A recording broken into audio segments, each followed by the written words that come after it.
this video, I'm going to talk about one rule you should always remember when pricing your products or services. This will help you to grow your business, get more clients, get more profit, and outperform your competitors. Hi, my name is Andris Zemers and you're watching What Works in Marketing YouTube channel. This is the place where you get proven tactics, strategies, new and exciting findings in digital marketing so you can finally grow your online business and live the life you want. Today, let's talk about pricing and more specifically, the one rule about price that will help you avoid getting out of business. A lot of entrepreneurs and marketers make the mistake of thinking that they need to charge less for their products or services in order to get more clients, in order to get more sales. But actually, that's not the case at all. I will share you one quick story. My first real job 11 or 12 years ago was in a chocolate company as a social media manager. And I had a very good relationship with the marketing director. And I remember that he mentioned basically the number one rule about pricing. He told that you can charge whatever you like unless the value is higher, like the perceived value is higher in customers' eyes than the actual monetary value. So the rule is very simple. Price can be as high as you want unless the perceived value is higher. And for me, that time, it totally made sense. But of course, you may ask, and I asked myself, well, okay, but how then I increase this perceived value? What are the things that I need to do to increase the perceived value? So here is the checklist that I do whenever I have new clients or new campaigns, no matter if it's a physical product or an info product.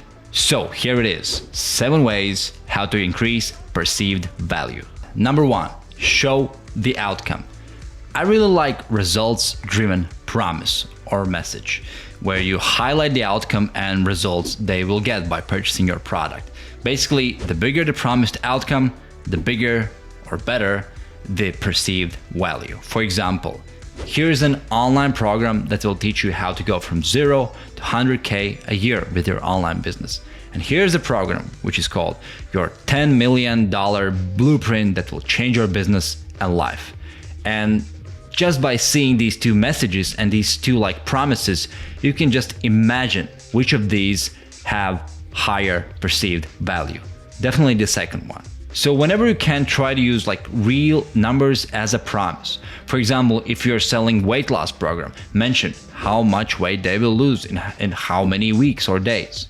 Or if you're selling muscle gaining program, mention how much muscle they will gain in how many years or how many weeks.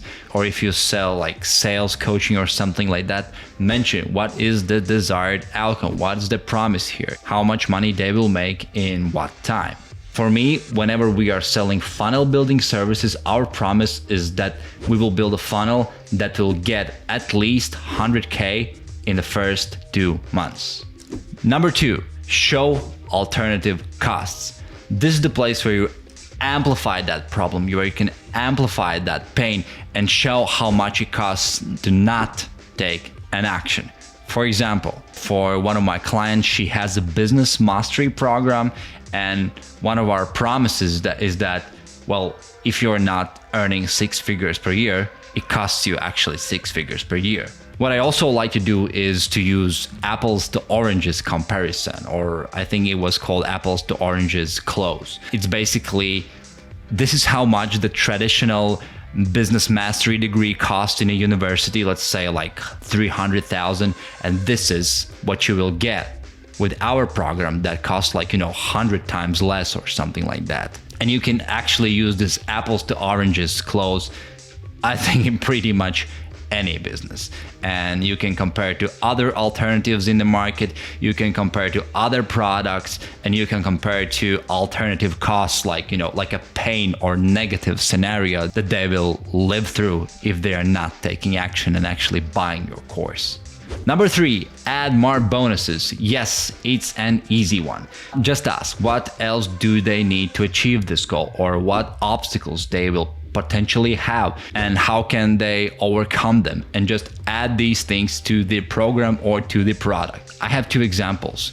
One is A few years ago, me and my business partners, we were building a cooking course where you can learn exotic cuisines like Thai cuisine, Mexican cuisine, Indian cuisine, etc. And the primary goal there was to collect great recipes from very good cooks and just put all the recipes with step-by-step info together and sell this thing. And there were several things that we added as a bonuses because some of the people didn't know how to actually properly cut vegetables, or some of the people didn't know how to properly actually cook meat and stuff like that. So either we had recipes and all the step-by-step processes. There are like basic fundamental skills that some of the home cooks lack. So we made sure to add them as a bonuses. And example number 2 is I have one client in a life coaching niche, and we always make sure to add a community and group coaching calls as a bonuses, because whenever you have like 6-step process or 12-step process to achieve your like dream outcome or whatever, there are always people who kind of have questions or have doubts about themselves and who need extra help. Bonuses might be downloadable workbooks, extra modules, one-on-one calls, group coaching calls, community support, and even things like 24-hour, phone line. Number 4, add social proof. Basically, you have to add any proof that proves that your promise is true. There are 2 things that you can do. Number 1, you can add client testimonials with their results, with their successes. That's kind of baseline, but there's another level that I usually like to do, and that's making sure that any local celebrities or any influencers or any kind of authorities in the field have participated in the program or said something great of a program. For example, there is this green supplement powder that I like to drink called Athletic Greens, which basically you drink every morning, and it has tons of nutrients that you need during the day. And when I visited their website, one of the 2 things that popped up for me and kind of made me buy the product was 2 testimonials. The one was from Tim Ferriss, because he's using Athletic Greens for many, many years. And the other was from a doctor, and I think he's a neuroscientist, Andrew Huberman. And I love his podcast. I love his tips about nutrition. Also, what else you can do is mention how many people have participated in the course or how many people bought the course. For example, join the community of 12,000 happy customers, or join the community of 12,000 happy moms, or whatever. Number 5, use brand and story. This is a classical marketing. Basically, you have to give them a story that they can tell themselves and others about your brand. You can talk about your journey, what pains or problems you had, and how the whole idea about the product came, what was the aha moment, how the product is special, how much effort you put in, or how different it is compared to other products in the market. Anything that would increase this story element works. And for example, for my e-commerce client in pro audio industry, we have this specific, unique, innovative technology that we are mentioning basically everywhere.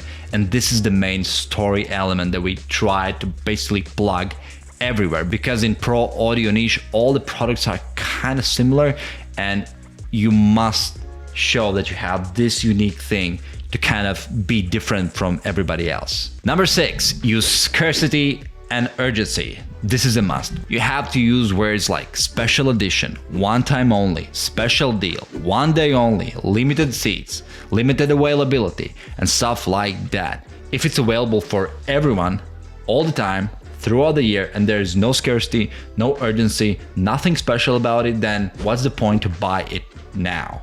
Number 7, increase the price. If you've done all the 6 steps above, if you have all the 6 checks from the steps above, yes, you can finally increase the price, and this will be one of the biggest drivers for perceived value. I will give you an example. There are 2 companies in audio niche that are selling online courses to producers and audio professionals, and one is selling their course, like yearly course, for $199. The second company is selling 4 or 5 month course for $5,000. And just by looking at time frames, yearly subscription and 4-month course, and by looking at prices, $199 and $5,000, you automatically see and feel which one is more valuable. And let's imagine you want to become a professional engineer or studio producer. Which course would you buy? Would you go with a course that costs $199, or in your eyes, $5,000 course is more valuable? The interesting thing about raising the price is that higher price not only helps to increase the perceived value, but it also works as a filter. For example, if you want to sell a business course or a business academy and you want to work with only like real life entrepreneurs, then maybe it's a good idea to charge a higher price and not sell your course for $199 or $299 for just, aspiring people or newbies. The same with audio industry. If you want to sell your course to professional engineers and help like real working professionals, then you can actually charge more, and this will help as a filter to get rid of all these small bedroom producers. All right, that's it. These are the 7 ways to increase perceived value of your product or service. And just think, what if you do 1 or 2 things from this list? But what if you do all 6 or 7? How would your marketing funnels and campaigns would perform, right? Thanks for watching, and I really hope you enjoyed this video. Write in the comments section what are the 1 or 2 things that you would do to increase perceived value to your products or services, and see you in the next video. See ya!